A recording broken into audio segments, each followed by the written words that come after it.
Welcome back to the new episode of Nazariya the vision. आज देश और दुनिया की जो चेंजेस हुए हैं या इश्यूज, बर्निंग इश्यूज है, उसको लेकर हमारे साथ उसके अच्छे जानकार सीनियर पॉलिटिशियन और ऑल इंडिया पीपुल्स फ्रंट के कन्वेनर अखिलेंद्र प्रताप सिंह साहब हमारे साथ हैं। आपका स्वागत है सर। सबसे पहले मैं चाहता हूं कि आप जो सबसे बर्निंग इस वक्त न्यूज़ है बांग्लादेश को लेकर, अचानक से हुआ कि बांग्लादेश की प्राइम मिनिस्टर शेख हसीना ने रिजाइन किया, अचानक से 1 घंटे के अंदर वो इंडिया आ गई। तो इन सब के बारे में आपकी क्या राय है और किस तरह से देखते हैं आप इस सिचुएशन को? देखिए, पहले एक चीज मैं थोड़ा क्लैरिफाई कर दूं जी। मैं ऑल इंडिया पीपुल्स फ्रंट का नेशनल कन्वीनर नहीं हूं जी, मैं उसका फाउंडिंग मेंबर्स में एक हूं। तो अभी जो बांग्लादेश, मैं तो ये चाहूंगा अगर आपकी इजाजत हो तो मैं जो देश के अंदर और देश के बाहर भी जो चल रही है 3 महत्वपूर्ण घटनाओं पर जी, जो अमूमन गैर आर्थिक है या सामान्य तौर पर, जिसमें एक लार्जर कंटेक्स्ट, नौकरी, शिक्षा, रोजगार जी, एक डिग्निफाइड लाइफ का नहीं है, मैं उस पर 3 विषय मुझे लगते हैं जिस पर मैं बात करना चाहूंगा। एक तो बांग्लादेश के बारे में, हाँ अभी हम प्रिसाइज करते हैं उसी पर। दूसरा मैं जो चाहता हूं वह अभी जो 1 अगस्त को शेड्यूल्ड कास्ट जी, और उसी से जोड़ करके शेड्यूल्ड ट्राइब्स को भी कर दिया है, लेकिन प्राइमरली वो शेड्यूल्ड कास्ट पर ही फोकस है। तीसरा में बेसिकली अभी बहुत कंफ्यूजन और बहुत कैंपेन चल रहा है। तो आपके इस इंटरव्यू के मौके पर मैं वक्फ बोर्ड की रियल पोजीशन और जो कैंपेन चल रहा है उसके पॉलिटिकल उद्देश्य पर भी थोड़ी टिप्पणी करना चाहता हूं। हमारा उद्देश्य भी अवेयरनेस ही है। हाँ, तो आपका उद्देश्य है, जो पहला सवाल आपने पूछा बांग्लादेश के बारे में, तो देखिए अब तो मेरे ख्याल से मैं समझता हूं कि बांग्लादेश में जो कुछ भी हुआ है वह मैं ब्रॉडली एक इसको पीसफुल मूवमेंट ही मानता हूं। जगह वायलेंस की हुई है, कुछ शेख हसीना के भी घर पर लोग चढ़ाई कर दिए, लेकिन अमूमन जब कोई बहुत बड़ा अपसर्ज होता है तो इस तरह के अपवाद स्वरूप कुछ घटनाएं होती हैं। जी बिल्कुल। लेकिन वहां एक ट्रांजिशन हुआ है, एक सरकार की जगह एक इंटरिम सरकार, शेख हसीना की जगह जो इंटरिम सरकार बनी है यूनुस मोहम्मद साहब की बनी है। सर, इसके पहले दरअसल जो खबर है वो ये है कि वहां पर जो ये शुरू हुआ, ये मूवमेंट कहें आप या एजिटेशन है, ये शुरू हुआ उसके लिए ये हुआ कि एक स्वतंत्रता सेनानी वहां के थे, फ्रीडम फाइटर्स के लिए 30% उन्होंने रिजर्वेशन फिक्स कर दिया, कोटा फिक्स कर दिया, जो कि 0.5% वहां पर तादाद में है। तो उसके अगेंस्ट स्टूडेंट्स का मूवमेंट शुरू हुआ और पीसफुल मूवमेंट हुआ। उसके बाद क्लेम ये है कि सरकारी मशीनरी के कुछ लोग उसमें शामिल हुए और उसको वायलेंट कर दिया और वायलेंस बढ़ा और यहाँ तक पहुंच गया, ढाका तक पहुंच गया। देखिए, कई नैरेटिव्स अलग अलग हैं, लेकिन जो नैरेटिव भारतवर्ष में चलाया जा रहा है, मेरा ज्यादा कंसर्न उससे है वो आपका बात कर रहे हैं जी। पहली बात तो ये है कि हम सब लोग जानते हैं कि ये बांग्लादेश 1971 में बना और किस तरह से पाकिस्तान से वो अलग हुआ, इंडियन मिलिट्री का क्या रोल था, इंदिरा गांधी का क्या रोल था, ये सब हम लोग जानते हैं। ये पस मंजर में है। ये भी हम लोग जानते हैं मुजीबुर रहमान साहब का एसेसिनेशन भी हुआ। उन लोगों ने एक क्लास, जैसे हमारे देश में जिन लोगों ने इमरजेंसी में लड़ाई लड़ी थी, उनको वो लोग फ्रीडम फाइटर कहते हैं अभी भी। तो उनको यहाँ कुछ उस तरह से पेंशन वगैरह भी रिम्यूनरेशन में मिलता है। बांग्लादेश में इन्होंने कर दिया था कि भाई जो लोग 1971 में लड़े उनके लिए हम लोग 30% उनके बच्चों के लिए कोटा देते हैं। इस पर बड़ा भारी आंदोलन लड़कों को हुआ। सब नई पीढ़ी के लड़के 1971 का और सब 90s के बच्चे हैं, सब 20-25 साल के बच्चे। तो उन्होंने उसके रैशनल पर बातचीत चलाई और शेख हसीना ने मान भी लिया, उसका परसेंटेज वगैरह भी डाउन किया। लेकिन मुझे लगता है कि जिस तरह से इंदिरा गांधी भारतवर्ष में डर गई थी और उनको जो ये खबर थी कि वहां मुजीबुर रहमान साहब मार दिए गए और भारतवर्ष में भी आपके साथ यही होगा, तो उन्होंने हड़बड़ में इमरजेंसी लगा दी, जबकि उसकी कोई ऑब्जेक्टिव कंडीशन मूवमेंट में जयप्रकाश जी वगैरह के था नहीं जी।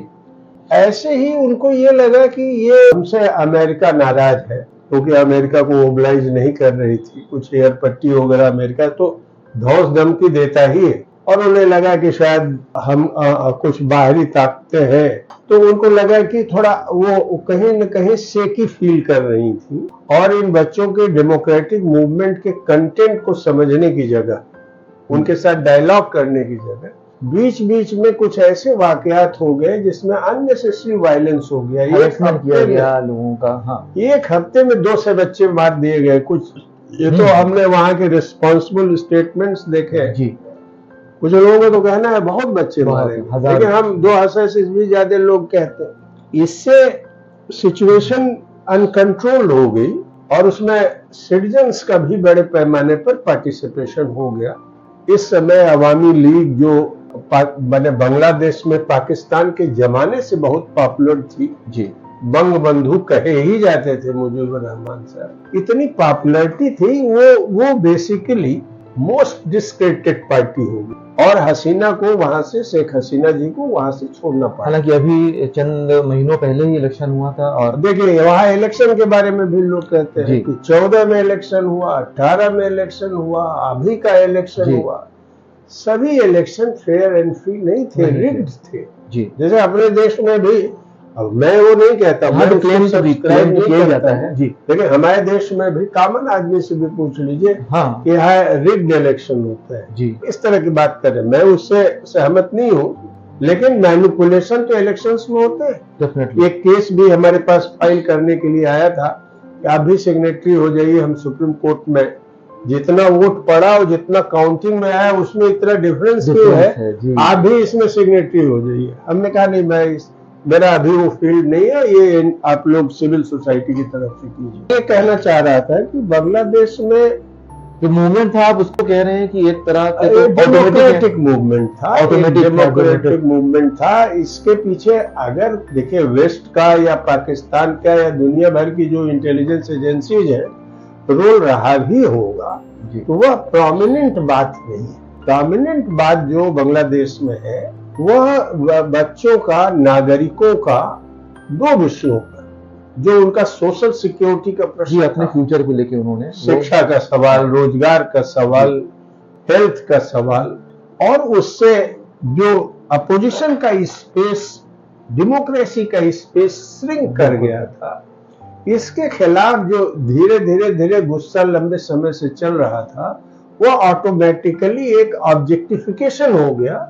जिसको संभाल पाना शेख हसीना के लिए मुश्किल हो गया और उनको वहां से हटना पड़ा। तो इसके बड़े सारे लेसन्स हैं भारतवर्ष में। इसमें जो मिलिट्री का भी रोल था, मिलिट्री का रोल ले आई, और बहुत सारा फौज ने कहा कि 1 घंटे में आपको, वो तो लास्ट में फौज के बस जाना पड़ेगा। फौज अगर इतनी बड़ी बूचरिंग भी करती तो उसको हैंडल नहीं कर पाती।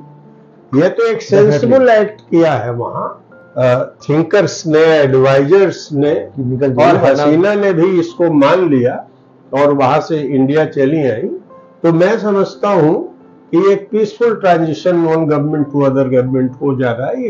ये अच्छी बात है हमारे देश के इतना बिगड़ने के बाद, सिचुएशन बिगड़ने के बाद भी उसको एक तरह से मैं मानता हूँ कि वो स्टूडेंट और नागरिक मूवमेंट का माइट है को संभल गया।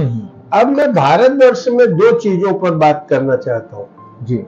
यहाँ एक ऐसी सर्किल है, हर चीज को हिंदू मुस्लिम कम्युनलाइज कर दे, प्रिज्म में देखने की उसकी एक आदत है जी। अब ये फैलाया जा रहा है कि हिंदुओं का मंदिर तोड़ा जा रहा है, घर लूटे जा रहे हैं, बच्चियों के साथ अन्याय हो रहा है। मैं कह रहा हूँ ये हर मूवमेंट में या हर सोसाइटी में अगर कहीं ये घटना हो जाए, मैं उसको नकारता नहीं हूँ, हमारे यहाँ भी ये होता रहता है। लेकिन यह नोट करने वाली जो चीज है ये मूवमेंट और वहां का सिविल सोसाइटी कैसे ढाका में रात रात भर पहरा देता है मंदिरों की रक्षा के लिए। कोई पुलिस नहीं है, ये भी खबर है जी, कोई मिलिट्री नहीं है, नागरिक और इस मूवमेंट के लोगों ने किया है। और कभी तो ये इस तरह का जो प्रचार है, ये प्रचार अननेसेसरली वहां इंडिया में फैला के पोलराइजेशन की कोशिश होती है। इससे लोगों को सचेत रहना है। अब जो दूसरी महत्वपूर्ण बात मैं इस सिलसिले में बताना चाहता हूँ, वह महत्वपूर्ण बात यह है कि दो बातें आ रही हैं। भाई जमात इस्लामी वहां बहुत मजबूत है, अब दाढ़ी वाले टोपी वाले कब्जा कर लेंगे बांग्लादेश। और दूसरा ये आ रहा है कि वहां जो है इंडिया के बॉर्डर पर ये लोग चीन के दबाव में, इसके दबाव में इंडिया को डिस्टेबलाइज करने की बात कर रहे हैं। तो पहली बात तो मैं यह कहना चाहता हूं, अभी तक जितनी हमें रिपोर्ट मिली है, जो मूवमेंट और नागरिकों का कॉन्स्टिट्यूएंट्स है, यह भी एक वर्स्ट किस्म का प्रोपेगेंडा है। दाढ़ी रख लेना, टोपी लगा लेना, धोती पहन लेना, यह कोई कम्युनलिज्म का प्रतीक नहीं। तो गांधी जी ही सबसे बड़े कम्युनलिस्ट मान लिए जाए, करेक्ट। या टोपी लगा के हमारे जवाहरलाल नेहरू टोपी लगाई, सब लोगों ने लगाया। वो जो अपने शिक्षा मंत्री थे, जो अबुल कलाम आजाद साहब, तो ये बहुत गलत विचार है। ट्रेडिशनल लोग कम्युनल हो, यह कहना बेहद गलत है। और यह एक डिस्टॉर्टेड डेफिनेशन है ट्रेडिशन और कल्चर के बारे में जी। ये ट्रेडिशन और कल्चर में कम्युनलिज्म एक खास आइडियोलॉजी है, एक खास सर्विस के लिए पैदा किया गया है। वो सर्विस कौन ले रहा है सब लोग जानते हैं, सब लोग कौन फायदा उठा रहा है, वो सब फायदा उठा रहे हैं। कैसे पूरी दुनिया को लूट लेने के लिए कुछ फाइनेंस ऑलिगार्क हैं जो लूट रहे हैं पूरी। यह भी लोग जानते हैं कि जो पेट्रोल बैरल्स हैं, ऑयल बैरल्स हैं अमेरिका के, रॉकफेलर वगैरह जो उनके बड़े लीडर हैं, कैसे पूरा मिडिल ईस्ट को तबाह कर दिए। तो ये सब बातें अपनी जगह। तो आपके विचार से, हमारे विचार से, न यहाँ फंडामेंटलिज्म आने जा रहा है, न यहाँ कोई एंटी इंडिया कैंपेन चल रहा है, बल्कि इंडिया को चाहिए कि वो स्टेट टू स्टेट रिलेशन रखे, definitely people to people relation रखे, पार्टी टू पार्टी न रखे। हसीना जी थी, अच्छी बात है, उनको हमने शेल्टर दिया, मैं उसका विरोध नहीं कह रहा हूँ, जितने दिन रहना चाहे। लेकिन हमारी प्रायोरिटी है स्टेट टू स्टेट रिलेशन रखना, पीपल टू पीपल रिलेशन रखना, न कि इस पार्टी या उस पार्टी। जो भी गवर्नमेंट बनती है अच्छा भी है, इस दिशा में कदम भी उठाए गए हैं। और लेकिन ये जो सोसाइटी में एक बहुत बड़ा तबका हिंदुस्तान में फंडामेंटलिज्म और ये वो कह रहा है इंडियन बॉर्डर्स इनसिक्योर्ड है, मैं समझता हूँ कि ये इन जनरल एक परसेप्शन लोगों के अंदर इस वक्त हो रहा है कि यहाँ पर जो बदलाव आ रहे हैं उससे इंडिया पर बहुत एडवर्स इफेक्ट पड़ रहा है, इन्फिल्ट्रेटर्स बढ़ जाएंगे, वहां पर बहुत एक तरह से एक्सट्रीमिस्ट आ जाएंगे। ये एक परसेप्शन, क्योंकि देखिए कंकोक्टेड थियरीज तो भारतवर्ष में रोज बनती हैं जी। अभी जब हम आएंगे तो अपने वक्त पर बात करेंगे और अपने एसटी जजमेंट पे जो सुप्रीम कोर्ट ने किया है और क्लियर हो जाएगा। वो तो बांग्लादेश है भाई। आपको फ्यूचर क्या दिख रहा है बांग्लादेश और इंडिया? नहीं, मैं कह रहा हूँ कि इंडिया गवर्नमेंट अगर इसे एक प्रॉपरली जैसे हैंडल कर रही है, अगर रिलेशन बहुत अच्छे हैं, कंटिन्यू करे। भाई आज ढाका में अगर आप देखिए तो बाहर के जितने वहां फैक्ट्रीज है जी, कॉटन, इंडिया सबसे ज्यादा है, चीन हो कोई भी देश हो जी। तो मैं कह रहा हूं कि ये तो ये अनावश्यक किस्म का थ्रेट है, क्योंकि बांग्लादेश से हमारी पूरी इकोनॉमी जुड़ी हुई है।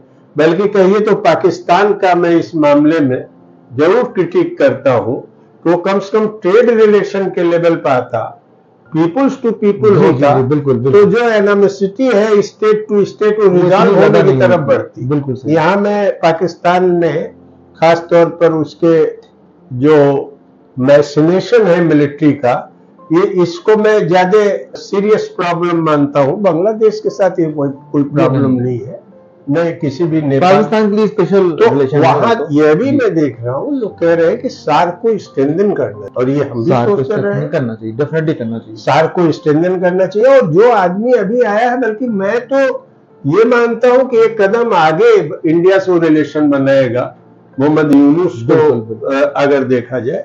मेरी बल्कि उनके बारे में दूसरी आलोचना है।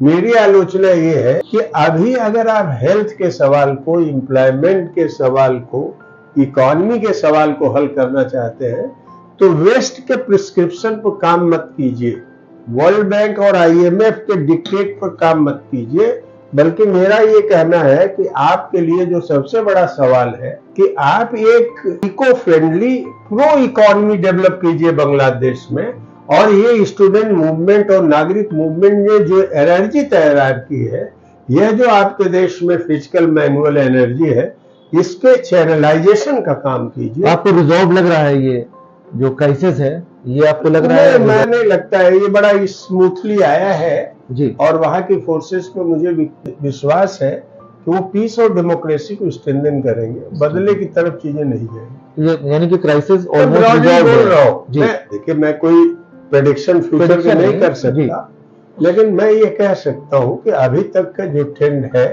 जो मैं अभी बांग्लादेश का क्रिटिक देख रहा हूँ, अभी जो इंफॉर्मेशन मुझे मिल रहे हैं, वो अच्छे ढंग से वो लोग अपने कंट्रीब्यूशन। तो बांग्लादेश के पर्सपेक्टिव से आपका जो कंक्लूजन है वो ये है कि लोग किसी भी गलतफहमी में ना रहें, कोई जो गलत अफवाहें या इसके बारे में उड़ाई जा रही है उस पर ना आए, और खुद स्टडी करेंगे तो वो खुद समझ देखेंगे। ऐसा न वहाँ कोई फंडामेंटलिज्म आने जा रहा है, न कोई एंटी इंडियन फोर्स आने जा रही है। वो एक डेमोक्रेटिकली प्रोसीड करेंगे। हाँ, बल्कि यह प्रेशर बनाया जाए इंडिया गवर्नमेंट को भी कि वहाँ की प्रो पीपुल और इकोलॉजिकल फ्रेंडली इकोनॉमी में इंडिया भी अपना रोल डिस्चार्ज करे, वेस्ट को कम से कम दूर रखा जाए। चलिए, थैंक यू सर। इसके बाद हम लोग SC/ST जजमेंट जो हुआ है उस पर बात करेंगे।